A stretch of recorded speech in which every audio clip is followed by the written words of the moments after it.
Hey guys, I'm on the last article of the first unit or the first domain of all the articles that are in the level 3 handbook or the study materials.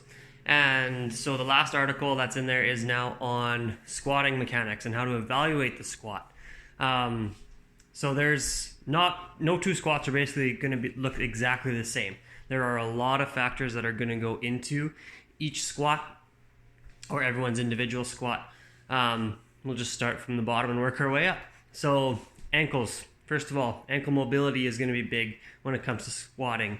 If you've got limited ankle mobility, it's way more likely that your squat is going to look a little bit more like you're going to have a little bit more of a forward lean to your squat. Your chest is going to dip forward a little bit because your knees don't have the ability to push forward in front of your toes. Your ankles don't have that range of motion. So there's one test that's good for this one is to go up against the wall, give a thumb and a fist, put your toe where your pinky finger is, so you'll be about 4 or 5 inches away from the wall maybe, and then keep your heel down, try to drive your knee towards the wall, try to get your knee to touch. If your knee touches, you usually have adequate range of motion in the ankle. If not, then that's something that you maybe need to work on. Now there's 2 different spots that your ankle could start to feel this. One is in the front of your ankle, the second is in the back, kind of like in your Achilles calf area. So if it's in the front of your ankle, you might feel like it's almost like pinching or like there's a blocking sensation. That's going to be really hard to change. It doesn't go, it's kind of just a bony block, and there are certain interventions that you can do to try to help with that. Some banded distractions and then holding a bottom of a squat, for example. If you're feeling it more in the back in your Achilles, in the calf area, then that responds really, really well to eccentric loading. So if you get up on a stair and then slowly lower your ankle down, pretend the back of my palm here is my heel, my fingers are my toes, I'm going to lower my heel down slowly and then stand back up. So control that eccentric portion, stretch that out, and then again combine that with like a bottom of a squat hold or something like that. So that's ankles. Ankles are a big one. Moving our way on up, depends on what your femur to torso length is. If your femur, that's the bone, the biggest bone in your leg. If your femur is super, super long compared to your torso, you are also going to have an extra forward lean. So now combine limited ankles with an extra long femur, and you've got a squat that probably looks way more like a deadlift. So what I'm talking about for either one of these is if you're squatting from the side, let's say, and you got limited ankles, really long femur, short torso, your squat, no matter what you do, is going to kind of look like that. Okay? So if that's happening, sometimes you can't do anything about it. That's just what your squat might end up looking like. You can start to do it's really good to do goblet squats for those of you who look like that, because it's going to provide a little bit of a counterbalance and you're going to actually be able to get a little bit deeper into your squat.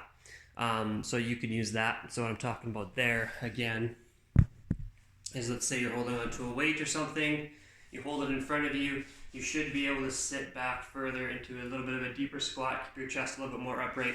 Maybe you do end up getting your hips all the way below parallel. That's super awesome. So femur length is a huge one as well, right? Like I said, shorter femurs, you're actually going to end up having a really upright looking squat. I've got pretty decent ankle mobility and a pretty average length femur, pretty average length torso. So when I squat, I can keep staying up relatively tall. So some people will look even different than that, but that's a big one. Another one that's going to affect the way you squat is the way that the acetabulum or the socket in your hip faces. Some people have their hip face more outward, some people have it face a little bit more forward, and that's just going to depend on your anatomy, how you were born. Some people are different. Sometimes people have this hip is different than this hip. It just totally depends. So if you've got your acetabulum facing more out to the side, you're going to probably want to squat with your feet maybe a little bit wider, and then your knees are able to track way out this way more, right? Whereas if they track a little bit more straightforward, maybe you've got the ability to squat with your feet a lot closer together, And that just is totally dependent, again, on a little bit of where your hip is facing. And then lastly, there's thoracic mobility.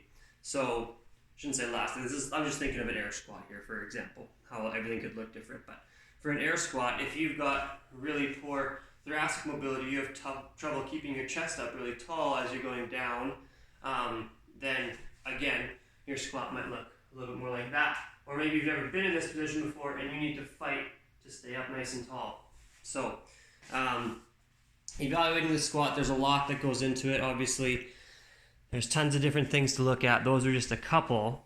But when you are, maybe if you're coaching, or now with some of this information, if you're an athlete and you see someone else squatting and they are squatting a little bit different than you are, that's fine, right? Their body is maybe just a little bit different than yours. Another thing that plays big time into squatting is just your, like how, if you've ever done it before. If your body has never done a proper squat before, it's not going to look like someone who's squatted every day, or they've squatted a lot more often, right? If they're more experienced at it. So sometimes it's more of just getting the mechanics down and understanding where your body needs to be. So there's tons that goes into squatting, but like I said, make sure that you aren't necessarily just judging someone on their squat because it looks a little bit different than yours. The main points of performance are going to be that you can keep your heel down, and then have equal weight distributed as well through your heel, ball of your big toe, ball of your little toe. Your knees track in line with your toes.